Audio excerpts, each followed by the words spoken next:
ఆ రోజు ఓ జ్ఞాపకార్థ కూడిక జరుగుతుంది. అనాదిగా ఓ తల్లి మరణించింది. ఆ జ్ఞాపకార్థ కూటానికి వారి పిల్లలు, అల్లుళ్ళు, కూతుర్లు, బంధుమిత్రులంతా వచ్చారు. పాస్టర్ గారు ఆమె గురించి కొన్ని విషయాలు మాట్లాడమంటే ఒక్కొక్కరు నిలబడి చాలా గొప్ప విషయాలే మాట్లాడారు. వారు వచ్చేటప్పుడు కూడా ఒట్టిగా కాకుండా కొంతమంది అరటికెలలు, స్వీటు, ఇలాగా రకరకాల తినుబండాలు కూడా తీసుకొని వచ్చారు.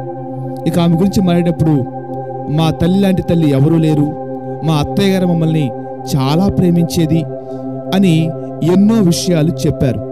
ఇక పాస్టర్ గారు ప్రసంగం చేయడం నిలబడి ఇలా అన్నారు, నిజంగానే ఆమె గురించి మీరు ఎన్నో గొప్ప విషయాలే చెప్పారు.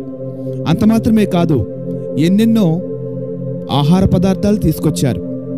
ఆమె బ్రతుకున్న రోజుల్లో కనీసం మీరు ఒక్కసారైనా ఈ మంచి మాటలు ఆమెతో చెప్పుంటే ఇప్పుడు మీరు తెచ్చిన వాటిల్లో కనీసం కొన్నైనా ఆమె బతుకున్నప్పుడు తీసుకొని వచ్చుంటే ఆమె అప్పుడే చనిపోయి ఉండేది కాదు, మరో కొంతకాలం ఖచ్చితంగా జీవించి ఉండేది అన్నారు.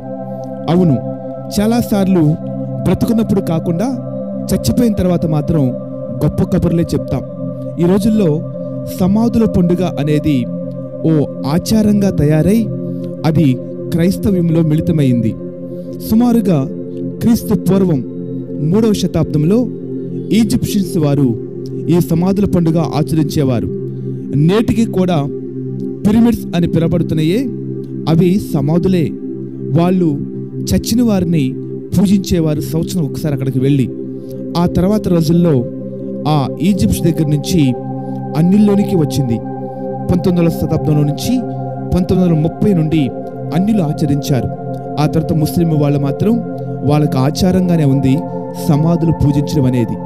కానీ దురదృష్టకరం ఏంటంటే నేటి క్రైస్తవ్యానికి కూడా ఈ సమస్యలోనే ఉండడం, సమాధుల్ని పూజించడం, సమాధుల దగ్గరికి వెళ్ళి ఏవో పూజలు, నమస్కారాలు లేదా వ్యర్థమైన ఆచారాలు పాటించడం. బైబిల్ ఏం చెప్తుందంటే మత్తయి సువార్త 15వ అధ్యాయము 9వ లేఖన భాగం, ఈ ప్రజలు తమ పెదవులతో నన్ను గనపరచుదురు గాని వారి హృదయాలు నాకు దూరముగా ఉన్నవి. మనుషులు కల్పించిన పద్ధతులు దైవోపదేశములని బోధించుచు వారు నన్ను వ్యర్థముగా ఆరాధించుచున్నారు అని. యేసుని నమ్మిన తర్వాత వ్యర్థమైన ఆచార పద్ధతులు విడిచిపెట్టి సజీవుని యేసుని సజీవంగా ఆరాధన చేద్దాం. ఎవరైనా చనిపోయినప్పుడు వాక్యము ఇలా నిర్ధారించింది, అంతే తప్ప అన్నిలాగా వారికి మరొక జన్మ ఉంటుందనో మరొక తరంలో మరొక రకంగా వారు పుడతారనో అనేటువంటి ఆలోచన కలిగి ఉండడం అనేది హాస్యాస్పదం.